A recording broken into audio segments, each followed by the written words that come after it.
The Axe Man.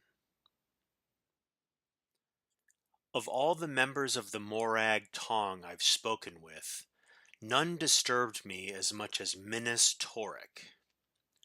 A quiet and reserved man who never drank, never visited a brothel, or even uttered a curse, he was famous for his ability to make people disappear. Once a person was targeted by the Brotherhood and Torig was sent to them, they would simply cease to be. I asked him once what his weapon of choice was, and was equally startled by his answer. "I only likes to use axes," he said in his typical, quiet voice. The image of this silent, dour fellow attacking anyone with a weapon as inherently bloody and violent as an axe so frightened and intrigued me that I questioned him about it further. This is an inherently dangerous activity, for assassins are not typically keen to give out their stories. Torek did not mind the questions, though it took some time to get the full story out of him, as naturally shy and reserved as he was. It seemed that Torek had been orphaned at a very young age and sent to live with his uncle, a Saltrees plantation owner in Sheagorad in northern Vardenfell. The man promised to show his nephew the business and eventually make him a partner when he was old enough. In the meantime, the boy was put to work as his uncle's house servant. It was a grueling life, as the old man was very particular about how things should be done. The boy was first required to give all the floors in the house a thorough scouring, from the attic to the cellar.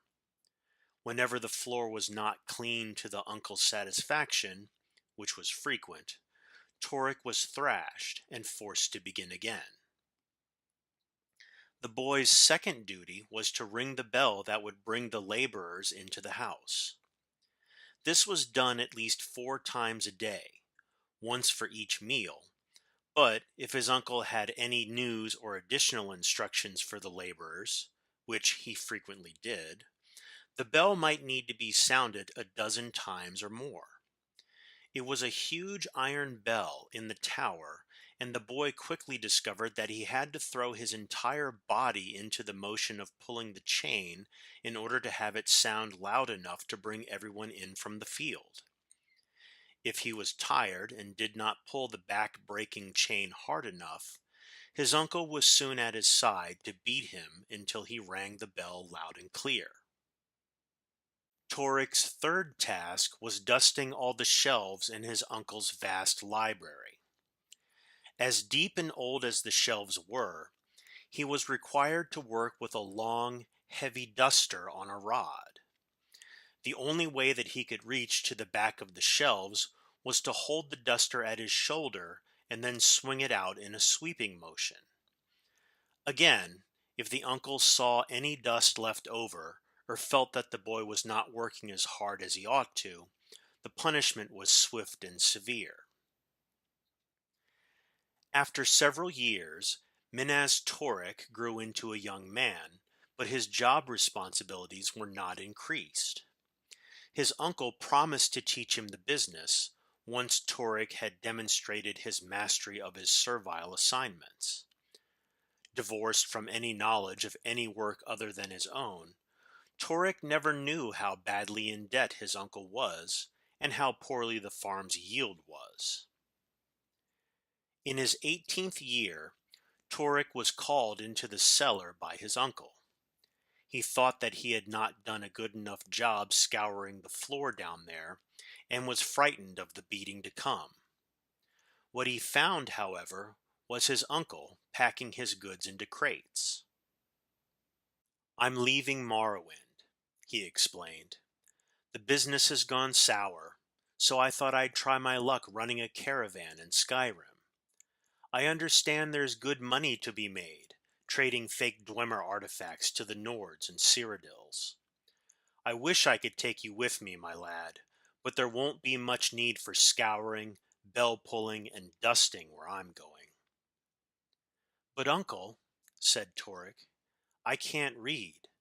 I knows nothing of the business you promised to teach me. What wills I do's on my own? I'm certain you can find a job in some domestic capacity, shrugged the uncle.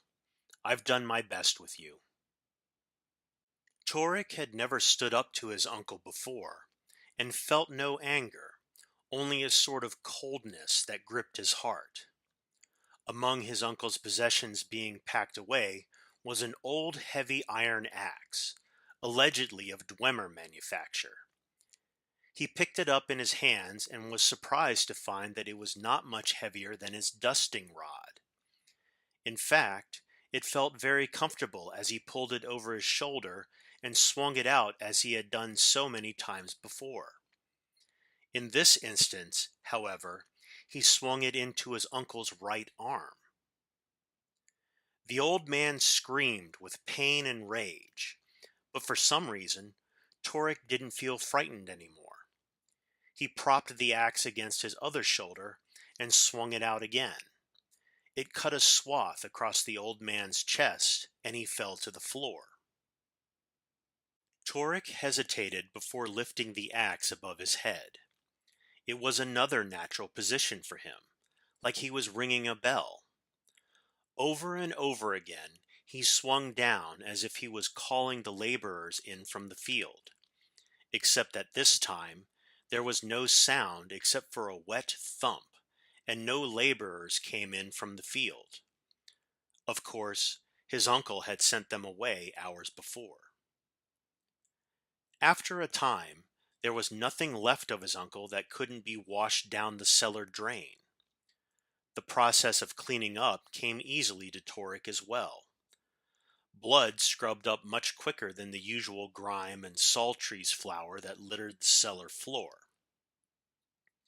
It was well known that Toric's uncle was planning to leave Morrowind, so his disappearance provoked no suspicion. The house and all the belongings were sold to the debt collectors, but Toric took the axe. It seemed that his uncle had given him some worthwhile business skills after all.